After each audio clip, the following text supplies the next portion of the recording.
classes or lectures, people come, it's there, okay. Synnote second screening using mobile devices for video annotation and control. I'm Mike Wald, and I had a team of various people, including some fourth year undergraduates, developing this as part of a project. So in classes, people come with laptops or mobile phones or tablets, and the idea is to be able to interact more in the learning situation. And more people are using this flipped classroom approach, where outside the classroom students can be told to go and watch a recording. It could be a recording of a lecture, it could be a YouTube recording, it could be any sort of recording, and then come and use the time in the room for discussion rather than just having 2 minutes of questions and a didactic lecture. And so what we've done is developed a system to use this second screen device, the mobile device, to be able to control the video replay and annotate and make notes. So I'm just going to very briefly explain what Synnote is. We developed it in 2008. I've talked about it many times previously, but I'll just start off explaining very quickly what that is and then how we've enhanced it with the second screen. So, multimedia is really important. Text is great. The reason, lots of reasons why text is useful, but it's permanent. When you listen to my voice, you've forgotten what I said in a few seconds. Speech can get emotions over. We've heard about the problem of getting emotions in text on the screen. And images are all about moods as well. So they're holistic. So the combination is really important. So Synnote was a way to integrate these things. You could integrate video, which is in your top, my top right, your top left panel. Below that is an interactive synchronized captions transcript.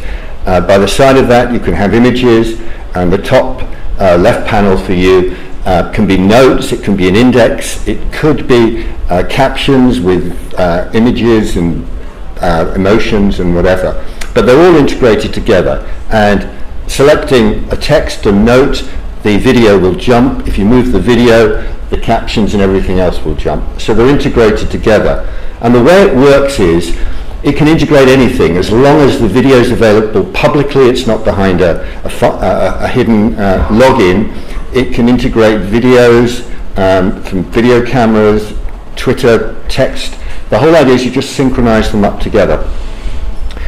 And one of the things it can do is it can do this problem. We heard this morning about the problem about searching. Well, it can do that. It can find a part of the video and replay just that part of the video. And an analogy for that is if your textbook had no contents page, indexes or page numbers, it would be a storybook. Nobody would use it for learning. You couldn't find anything.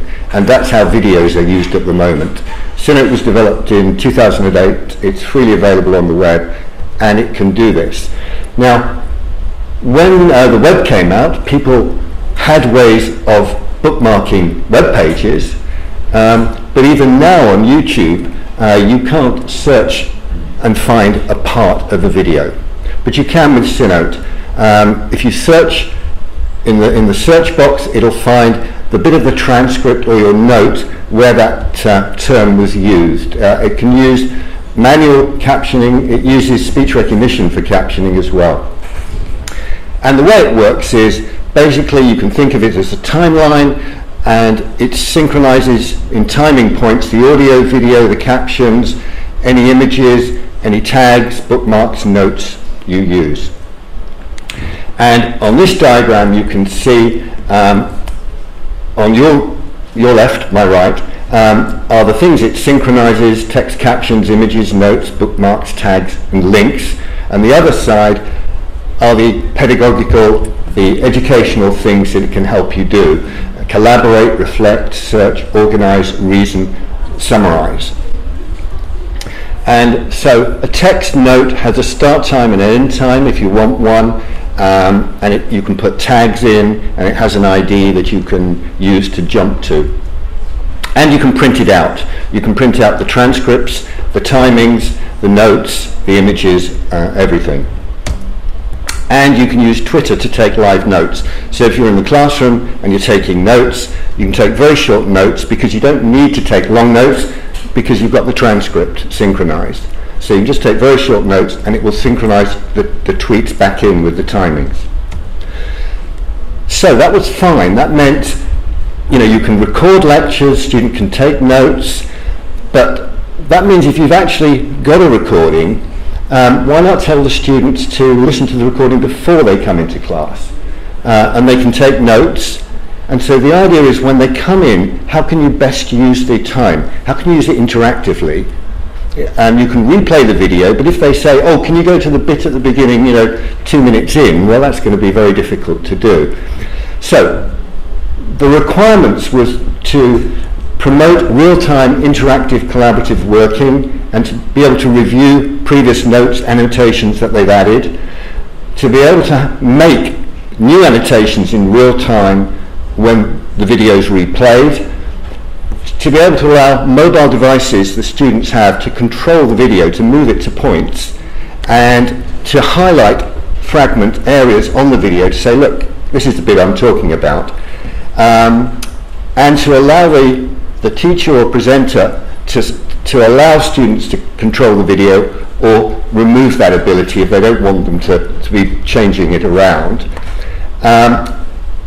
We're not streaming the video to everybody's mobile because of the bandwidth problems. So what they do is when they take a note or an annotation, it captures an image thumbnail of the screen and they can add their note to that image thumbnail. And we automatically add an image alt attribute to that image thumbnail that says what the video name is and what the time of the video it was. So I'm just going to go through some screens. I'll describe them. I don't know how well they appear there. So on this screen it's just the main screen, and on your left it says allow participants to control the video player. Okay, so if that wasn't ticked, it would not allow anyone to actually take control. So the teacher can permit people to control it.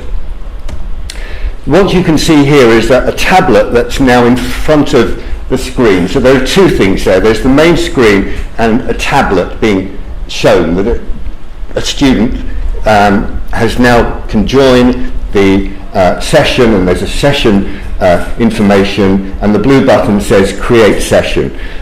So they can create the session, and then there's a blue button there that says create annotation. So what can happen is the video will start playing, and then a student, when they want to create an annotation live in the session, they click the button, it captures a thumbnail, and then they can type into the annotation, and at that point they can click a button that says save annotation. When they've clicked that, what you can see is on the main screen the thumbnail and the annotation have appeared, and also on their tablet it saved it on their tablet.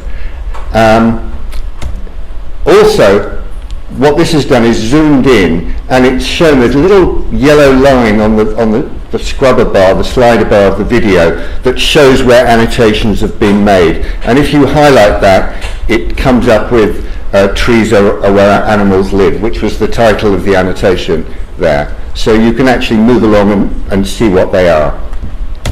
At this point, somebody else has joined the session, so we've represented that as a second tablet appearing on top. There's no limit, you can have everybody in the room having that. What happens there is, when they join the session, they see all the annotations that have been made. They can then create a new annotation, and at that point, the box has appeared, they can type in the blue button, they can save their annotation, and what you can now see is this second annotation has saved. It's saved on both the students' tablets. It's also saved on the main screen, and it's there on the main screen. Now, you can also highlight an area, so you can make a box, rectangular box at any point on the image to say, actually, this is what I'm talking about. So as well as the text annotation, you can do that, and at that point, it's saved, and when you replay it, on the main screen it will show where the mark is, and when the video plays, it will also, while the video is playing, highlight the area for the time that you wanted to make that annotation. So that was the start time, that was the end time. And then the teacher can log out the session and the session ends. And so we tested it with some students, we did some accessibility tests, we asked them to join the session, add annotation, control playback. The results were that 80% of them agreed it helped them with their collaborative note-taking, because remember, they can see everybody else's annotations, so it's sharing, and 90% wanted to use it in class.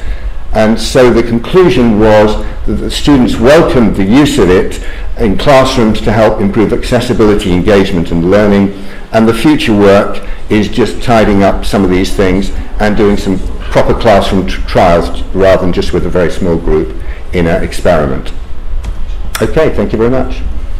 Thank you. That was great.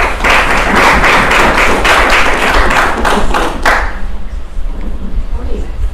Do we have one question? Good question. Right, I have a good question. Were you able to measure whether it helped them understand the material better? We've done lots of work with Synote doing that, actually looking at the advantage of having the transcripts, having the note-taking. We haven't yet done that with this one, which is what we'd like to do in a classroom trial. As I say, this was actually run as a fourth-year student project, and so their evaluation was more on the usability of it, but that's exactly what we'd like to do next. Now, getting students to watch videos before class, that's another trick. It's. I mean, if you've seen the Khan Academy, any of these things, everybody's getting students to do this now.